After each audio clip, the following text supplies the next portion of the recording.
Nvidia may be about to buy one of the most important pieces of AI infrastructure that does not look like infrastructure at all. According to a report cited by Reuters, Nvidia has agreed to acquire Hugging Face for $12.9 billion. Hugging Face does not build giant data centers. It does not manufacture chips. It does not own a frontier chatbot used by hundreds of millions of consumers. Instead, it hosts the models, datasets, libraries, benchmarks, and tools that millions of AI developers use to build almost everything else. That is what makes this deal potentially so important. For years, Nvidia's power came from owning the hardware layer of artificial intelligence. Now it may be trying to move one layer higher, into the place where developers actually choose what models to download, fine-tune, and deploy. And that raises a much bigger question. Is Nvidia still just an AI chip company? Or is it slowly building the operating system for the entire AI industry? To understand why Hugging Face matters, imagine GitHub for artificial intelligence. A researcher trains a new model. They upload the weights. Another developer downloads it. A company fine-tunes it on internal data. Someone else publishes a dataset. Another team creates an evaluation. Libraries make the model easier to run. Tools connect it to GPUs and cloud infrastructure. Thousands of experiments can spread through the ecosystem before most ordinary users ever hear about them. That is roughly the role Hugging Face has grown into. The platform became famous for open source and open weight models, but its real value is the network around those models. Nvidia already has a strong position inside that network. The companies have worked together for years. Nvidia has integrated DGX Cloud with Hugging Face. Its open models are distributed through the platform. Its robotic systems are being connected directly into Hugging Face's Le Robot ecosystem. And earlier this year, Nvidia said its robotics community of around 2 million developers was being connected with Hugging Face's broader community of roughly 13 million AI builders. That means the acquisition would not create a relationship from nothing. It would turn an increasingly deep partnership into ownership. And the timing is revealing. Nvidia just reported another enormous quarter. Its data center revenue doubled to around $89 billion. It forecast roughly 70% revenue growth for the next fiscal year. Its Vera Rubin platform is beginning to ramp. Amazon Web Services and Nvidia have also announced plans to deploy another 2 million Nvidia GPUs by 2028. The hardware business is still booming, so why spend nearly $13 billion on a software platform? Because hardware dominance creates a strange problem. Eventually, customers try to escape it. Google builds TPUs. Amazon builds Trainium. Microsoft develops custom accelerators. Meta builds its own chips. Broadcom and Marvell help hyperscalers design specialized silicon. The better Nvidia performs, the stronger the financial incentive becomes for customers to reduce their dependence on Nvidia GPUs. That means Nvidia needs another source of lock-in. Not lock-in through contracts. Lock-in through convenience.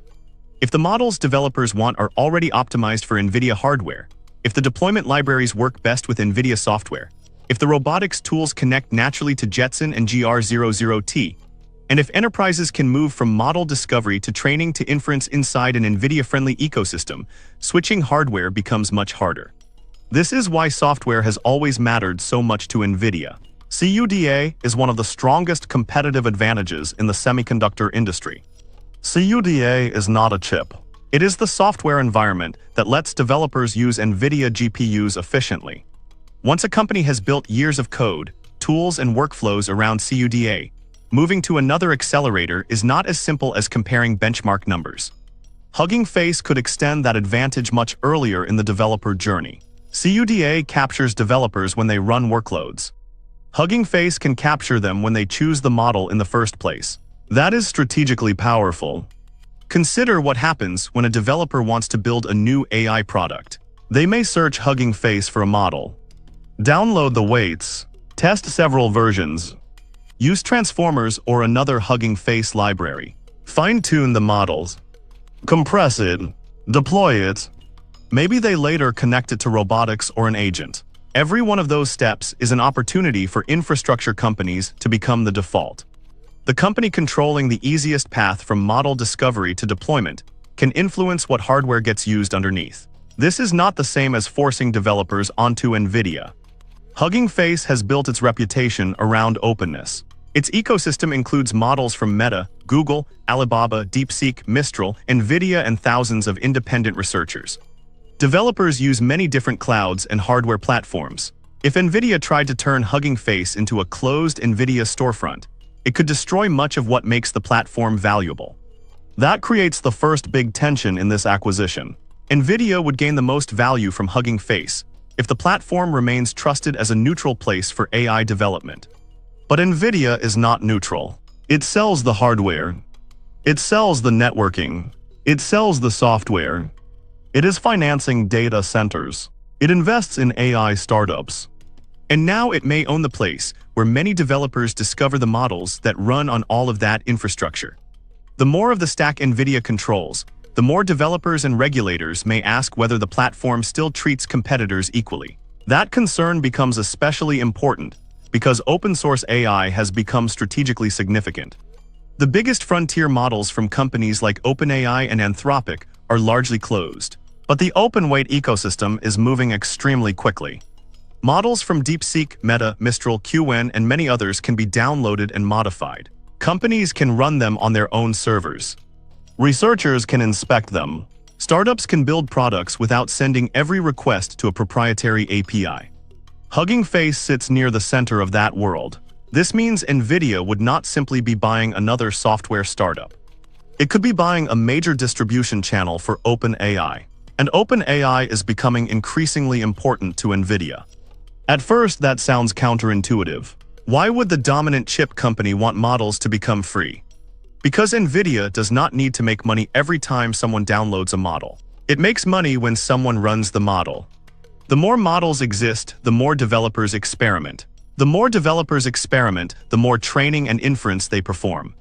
And a large portion of that work still happens on Nvidia GPUs. Open models can therefore expand Nvidia's addressable market. Every new model is another possible reason to buy compute. This is very different from the business model of a company like OpenAI. OpenAI may prefer users to stay inside its own model ecosystem. Nvidia benefits if there are 10,000 competing models, as long as many of them run efficiently on Nvidia hardware. That is why Hugging Face fits so naturally into Nvidia's strategy. It does not need to pick one winner. It can benefit from the entire model ecosystem growing.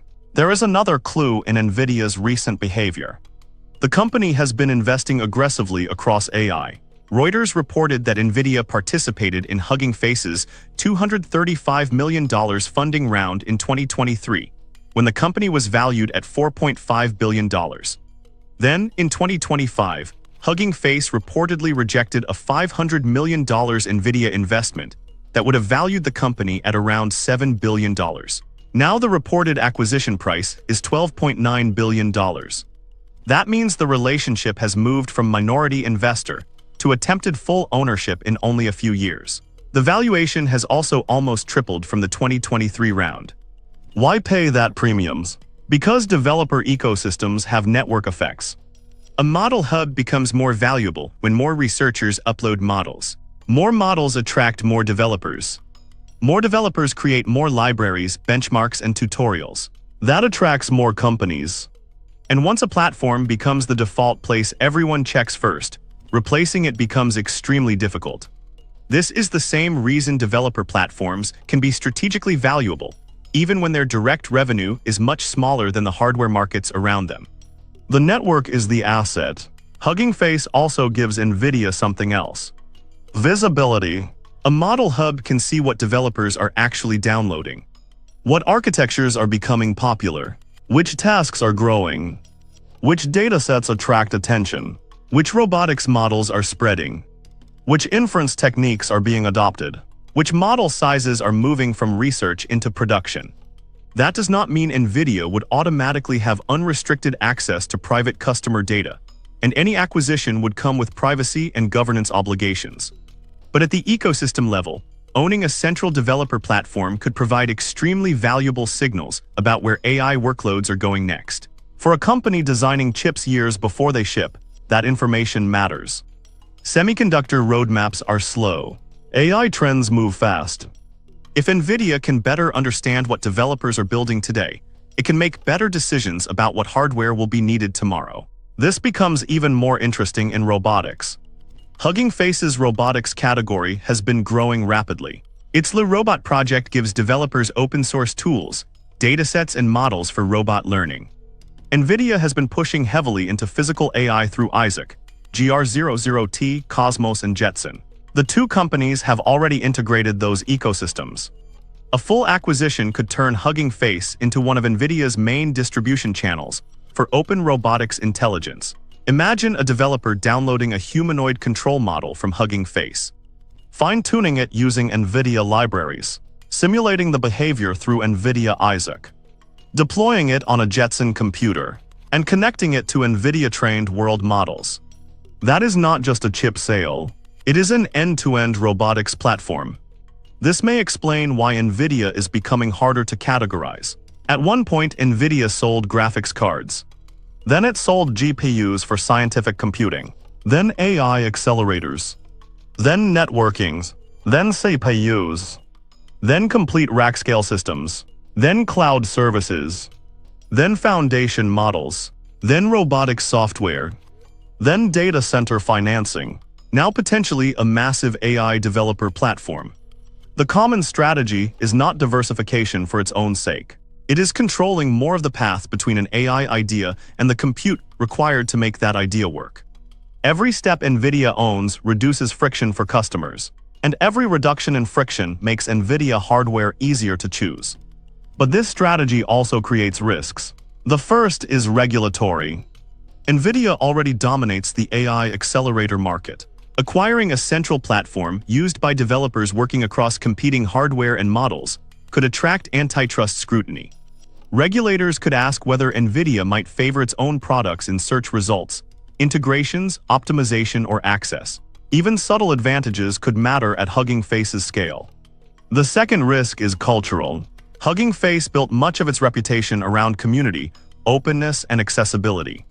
A semiconductor giant worth trillions of dollars has a very different identity. If researchers begin to feel that the platform has become primarily an Nvidia distribution channel, some could move elsewhere. Open-source communities are powerful partly because they can fork projects and create alternatives. Ownership does not automatically guarantee loyalty. The third risk is strategic conflict. Hugging Face works with companies that compete directly with Nvidia.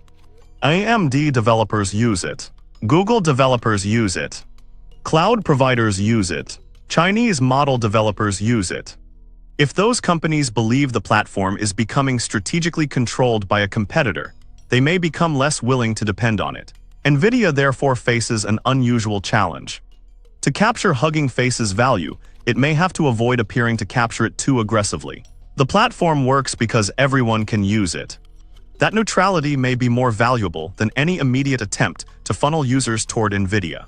There is also an important factual caveat. Reuters reported the acquisition based on reporting from the information. Nvidia and Hugging Face had not confirmed the transaction to Reuters at the time of publication. So the reported $12.9 billion agreement should still be treated as a reported deal, rather than a fully confirmed completed acquisition. But even the possibility tells us something about Nvidia's direction. The company increasingly appears to believe that its future cannot depend only on selling faster silicon every generation. It needs developers. It needs models. It needs software. It needs cloud infrastructure. It needs robotics. It needs financing. And it needs the ecosystem connecting all those pieces. Hugging Face may be one of the most valuable connectors available. This is why the acquisition price matters less than what Nvidia would actually be buying. Not servers, not factories, not a chatbot, a place where millions of developers decide what AI they want to build next. If Nvidia controls the chips underneath AI and increasingly owns the platforms above them, competitors face a much harder problem. They do not simply need to build a faster accelerator. They need to convince developers to leave an entire ecosystem. That may be Nvidia's real objective. The company became the most important hardware supplier in artificial intelligence. Now it may be trying to become something much larger. The default infrastructure layer between almost every AI model and the machine that runs it.